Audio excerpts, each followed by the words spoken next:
इतिहास B breaking news share कंदासीं। Sindh high court सरकारी इदारनि तां वडेरनि सरदारनि ऐं सियासतदाननि जा नाला हटाइण जो हुकुम ॾेई छॾियो आहे। Sindh high court Sukkur bench में गिम्स अस्पताल जो नालो तब्दील करे पीर अब्दुल कादिर शाह जिलानी ऐं ॿियनि सियासी माण्हुनि जा नाला रखण वारे केस जी ॿुधणी थी आहे। अदालत पारां सरकारी इदारनि ऐं जॻहुनि ते पॉलिसी ख़िलाफ़ वडेरनि ऐं सरदारनि जा नाला रखण ते कावड़ जो इज़हार कयो वियो आहे। मकानी इदारनि जे स्पेशल सेक्रेटरी ऐं ॿियनि ऑफिसरनि खे छंड ग़लति बयानी करण ते रीजनल डायरेक्टर खे कटहरे में बिहारियो वियो, जॾहिं त जस्टिस सलाहुद्दीन पंवर रिमार्क्स न आहिनि त जेके बरसात मुतासिरनि जो 10 किलो अटो ऐं ख़ेमा खाई विया आहिनि उहे लखें रुपया पंहिंजे खीसे मां कीअं ख़र्च कंदा।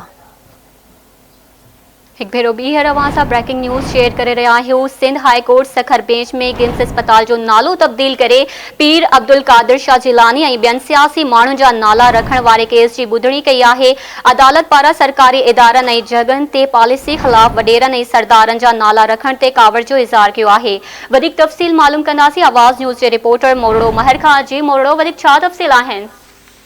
जी बिल्कुल, Sindh high court Sukkur bench सरकारी इदारनि ते सरदारनि खाननि ऐं वडेरनि जा जेके नाला लिखण ते जेको आहे मकानी इदारनि जे स्पेशल सेक्रेटरी ऐं ॿियनि ऑफिसरनि ते कावड़ थी पई आहे। अदालत जे तरफ़ां नाला फौरी तौर ते हटाइण जो हुकुम ॾिनो आहे। Sindh high court Sukkur bench government institute of medical science जो नालो तब्दील करे पीर अब्दुल कादिर शाह जिलानी ऐं ॿियनि सरकारी इदारनि जा नाला रखण वारे केस जी Sindh high court Sukkur bench justice Salahuddin Panhwar ऐं जस्टिस अब्दुल मुकीन ते बदल रुकनी बेंच ॿुधणी कई। ॿुधणीअ दौरान special secretary regional director Anwar Ali रुख ऐं ॿिया पेश थिया। उन दौरान अदालत जे तरफ़ां नाला हटाइण बाबति जेको हुकुम ॾिनो उन ते अमल न थियण ते अदालत पारां कावड़ जो इज़हार कयो वियो ऐं अदालत जे तरफ़ां रिमार्क्स ॾिना विया आहिनि त जेका पॉलिसी आहे उनजे उबतड़ जेके नाला सरदारनि खाननि जा रखिया विया आहिनि उहे फौरी तौर ते हटाया वञनि। अदालत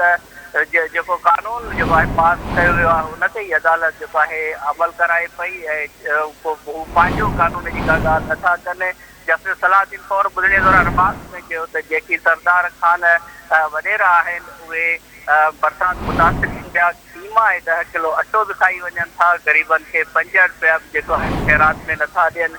उहे कीअं पंहिंजे नालनि सां जेको आहे सरकारी जेके इदारनि ते जेको आहे पंहिंजा नालनि सां बाब ठाहिनि था। उन दौरान रीजनल डायरेक्टर जे तरफ़ां अदालत खे ॿुधायो वियो त सरकारी ख़र्च ते अक्सर हंधनि ते न आहिनि जेके बाब ठाहिया विया ज़ाती तौर ते मुआसिरनि पंहिंजे नालनि ते ख़र्च कया, जंहिं ते अदालत जे तरफ़ां अनवर अली रुख जो रीजनल डायरेक्टर हुनखे छंड पटी ऐं कटहरे में बिहारे छॾियो। अदालत रिमार्क्स ॾिना त शाह खां वधीक शाह जा वफ़ादार न थियो, अवां कमदारी छॾियो ऐं पंहिंजी ड्यूटी कयो। उन खां पोइ अदालत चीफ सेक्रेटरी सिंध ऐं सेक्रेटरी मकानी इदारनि जे सेक्रेटरीअ खे हुकुम ॾिनो आहे त फौरी तौर ते मकानी इदारनि जे तरफ़ां जेके बि पॉलिसी जो नाला नवाबनि सरदारनि जा आहिनि उहे फौरी तौर ते हटाया वञनि। ठीकु आहे, वॾी महिरबानी मोरड़ो महर तफ़सील खां आगाह करण जे लाइ।